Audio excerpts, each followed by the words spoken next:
Today's session is partially happening outdoors in the rain. Skies are grey.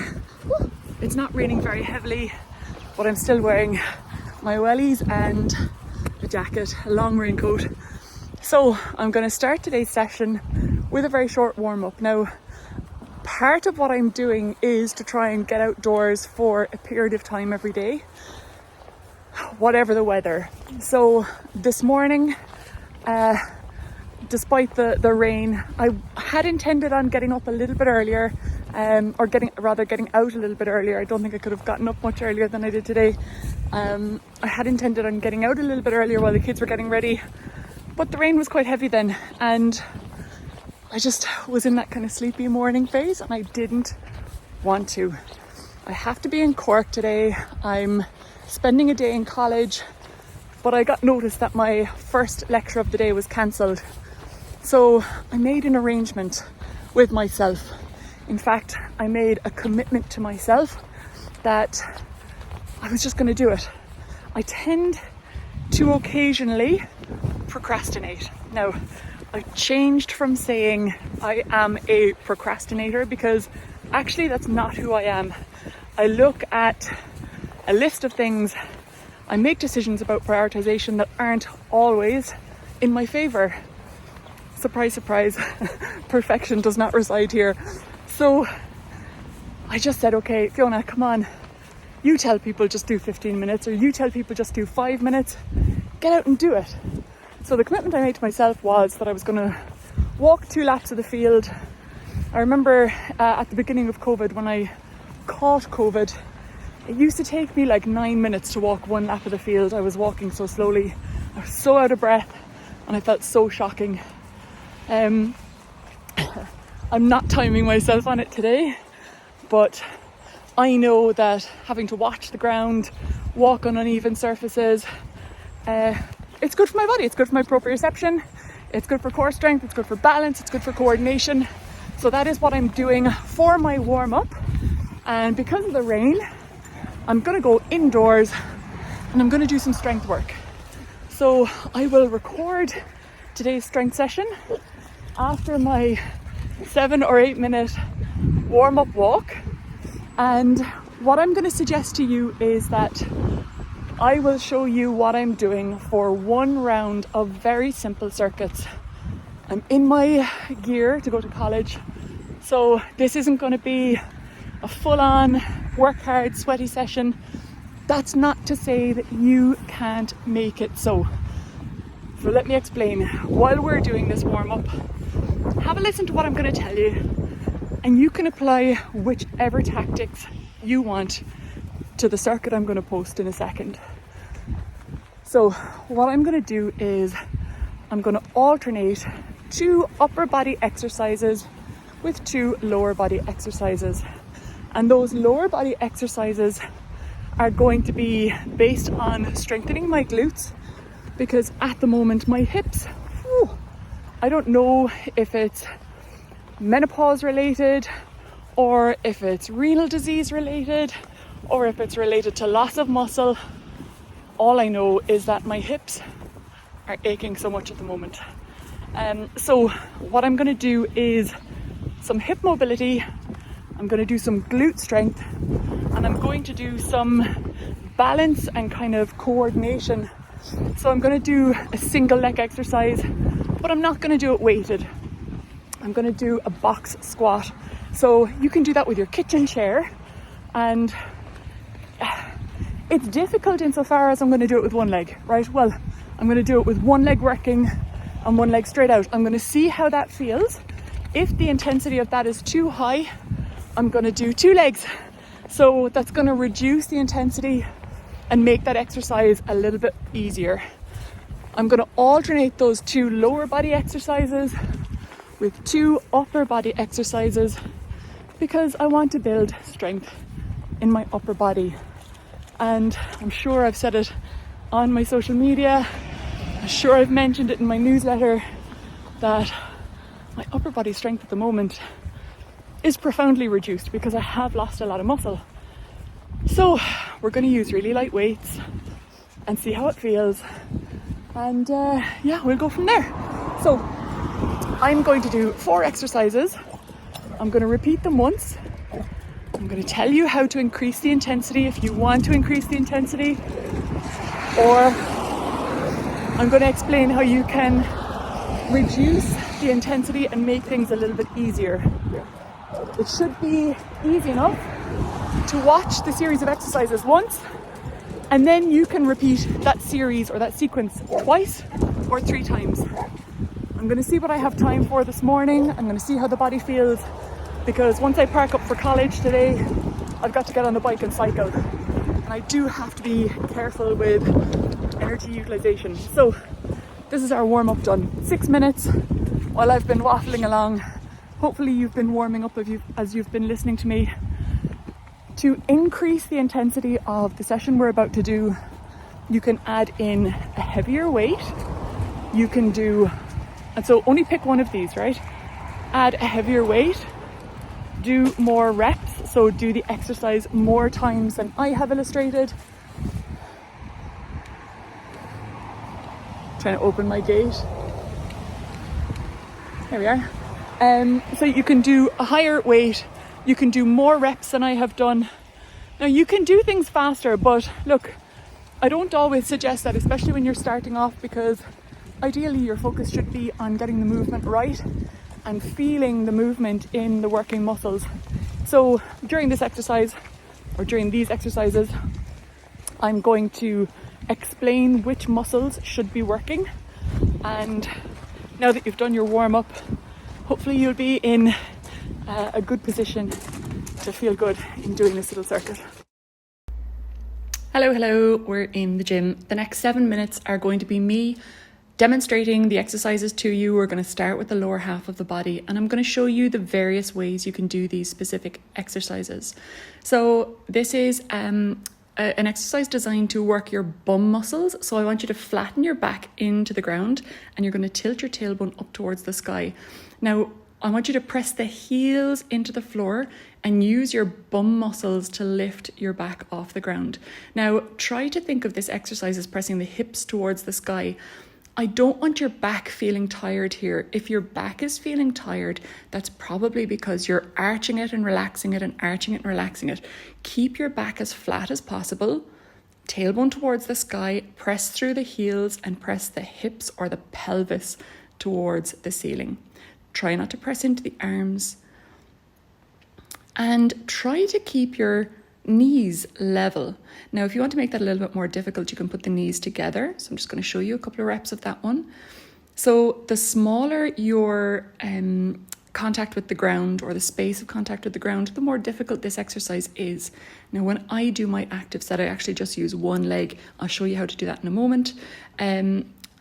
But what you can also do, if you find that you're getting stronger and stronger as you go through this cycle, you can change the working muscles a little to incorporate the muscles on the insides of the thighs up to the groin. So they're called the adductors. So they add the knees together. Think of it that way.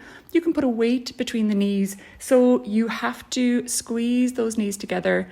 And you're also going to be working muscles on the insides of the thighs here as well. Great if you enjoy horse riding, to get a more balanced approach to strength throughout the entire hip joint. Or if you do something like jiu-jitsu or anything like that, where you need to be able to pull your knees together. So this is really good. Again, you want to make sure that the knees aren't wobbling here. Okay, so we're going to do some upper body work. And today's focus in the upper body is overhead strength. So again, this is your beginning session. You can do one arm at a time, sitting down. So we do it sitting down so that you're not actively using your legs to press the weight up. So this is making the working muscle group kind of exclusive to the shoulders.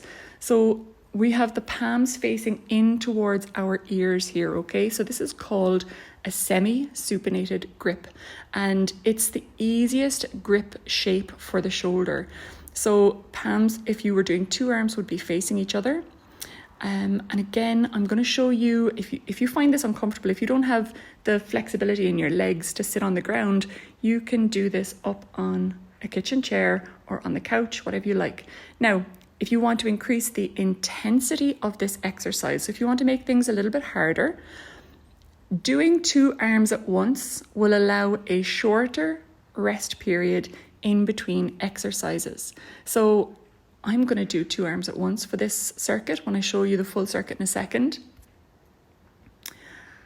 So as you can see, my palms are facing each other.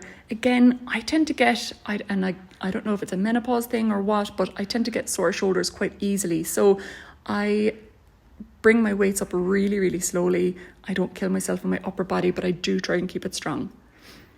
Okay, so now we're going into a box squat. So you can see my feet are over shoulder width apart and my feet are on either side of that mat.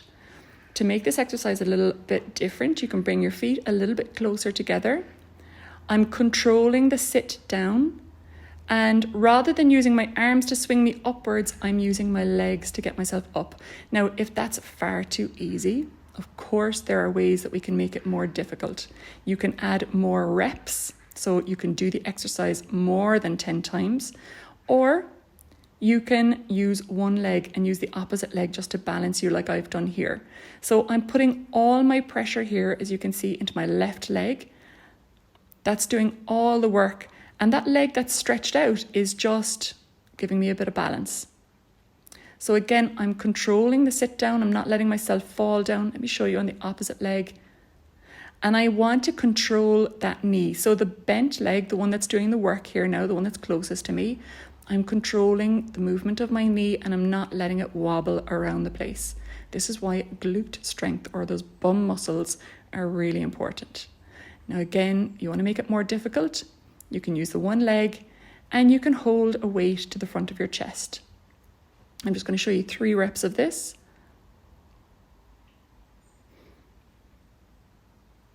And swapping over. So you can see how I'm using that leg that's closest to me to do all the work here. Okay, so now next exercise, you're going to find this one a little bit different, but I really like this exercise because it really challenges me. It really stretches me outside my comfort zone. Start, I recommend, on the first form I'm doing. Okay, so you can put your knees up in a kitchen chair, turn the chair sideways, or do it on the couch. And you're lying flat, so you've just got your upper body, you're balancing yourself. So you're using core strength, a bit of coordination. It's quite daunting.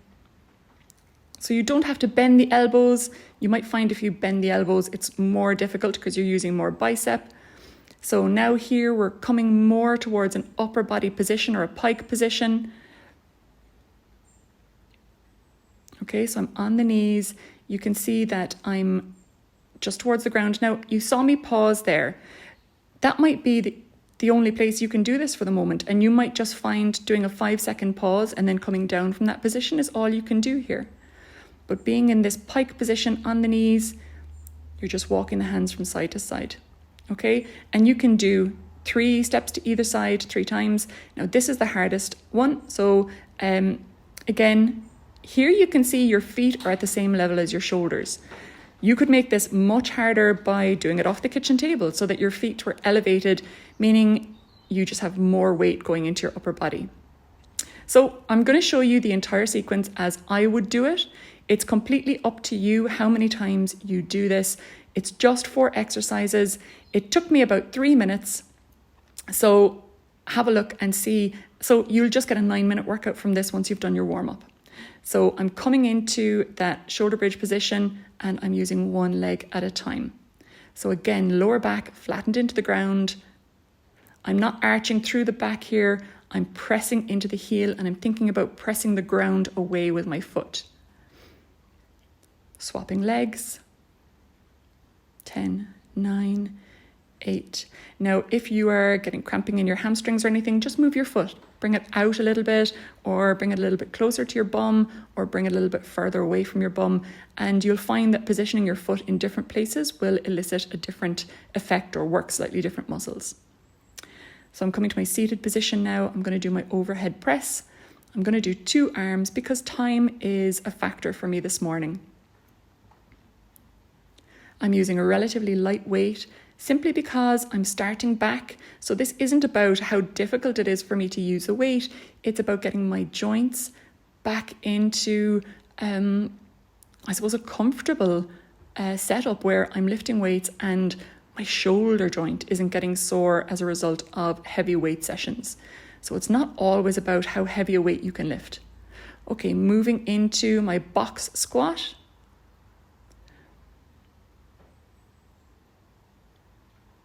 Three.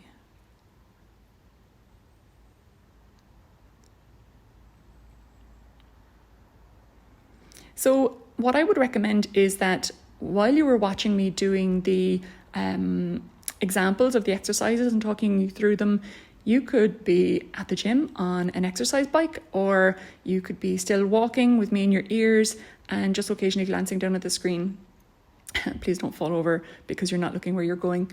And then you can utilize this section to just follow along if you like. And again, this is a series of exercises that can be done at the gym or in your kitchen.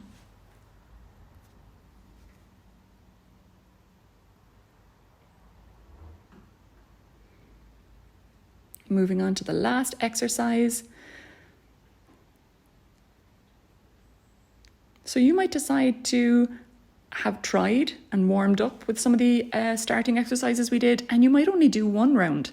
And then tomorrow you might use this section again and do 2 rounds. And then 3 days later, you might take it again and do 3 rounds. It's completely up to you. For this last exercise, just trust me when I say you fatigue very quickly. So I basically am doing 3 steps to one side, coming back to center, 3 steps to the other side, coming back to center, pausing and coming down. And I'm going to do the circuit myself here 2 more times. Give yourself 30 seconds to recover and go again. Hope you enjoyed that.